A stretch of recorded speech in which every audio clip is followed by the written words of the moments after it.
இந்த உலகம் உருவானதுல இருந்து மனுஷன் தன்னுடைய புத்தி செயல் திறன் எல்லாத்தையும் உலகத்துக்கு ப்ரூவ் பண்ணிட்டே இருக்கான். ஆனா இப்பெல்லாம் என்ன விஷயம் பாத்தீங்கன்னா இந்த மாதிரி வெளிக்காட்டுதுல நம்ம கேம் ஜோன்ல கூட பாக்க முடியுதுங்க.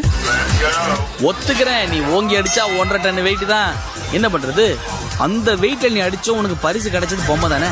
காட்டு சரி சரி புரியுது, உங்க பலத்தை நீங்க உங்களோடய வச்சுக்கோங்க.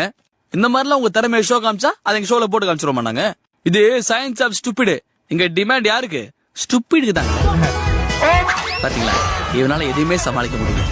இவரை யாரும் அடிக்கவே தேவையில்லை, தன் சுத்தி எடுத்து சுழட்டி அவரே அடிச்சுப்பாரு. என்ன ஒரு தாராளம்.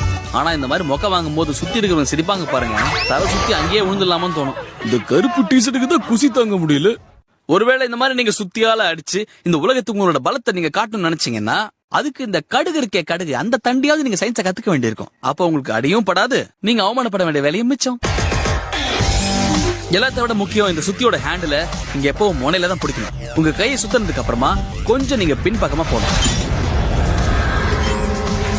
இந்த சுத்தியால அடிச்சதும் நியூட்டன் சாருடைய தேர்ட் லா படி for every action there is equal and opposite reaction. இப்ப இந்த சுத்தியல் உங்க முகத்துக்கு பவுன்ஸ் பேக் ஆகாம இருக்கணும்னா நீங்க உங்க ஷோல்டர்ஸ கொஞ்சம் லூசா வச்சுக்க வேண்டியிருக்கும். அப்பதான் உங்க ஷோல்டர் பின்பக்கமா போகும். இதுல சாராம்சம் இதான், நீங்க சுத்திய தப்பா ஹேண்டில் பண்ணீங்கன்னா சுத்தி உங்க மூஞ்சிலே வந்து அடிக்கும். அதனால நீங்க எல்லாரும் இம்ப்ரெஸ் பண்ணணும்னு நினைச்சு போன இடத்துல பெரிய தவறாய் அதுக்கும் எல்லாரும் உங்களை பார்த்து இம்ப்ரெஸ் ஆவாங்க. வாவ், சுத்தில வாங்கின ஒரே அடியில இவர் மூக்கி எப்படி வீங்கிச்சு பாத்தியாடி. ஆனா சிரிக்க வேண்டிய விஷயம் இல்ல, சிந்திக்க வேண்டிய விஷயம். So careful.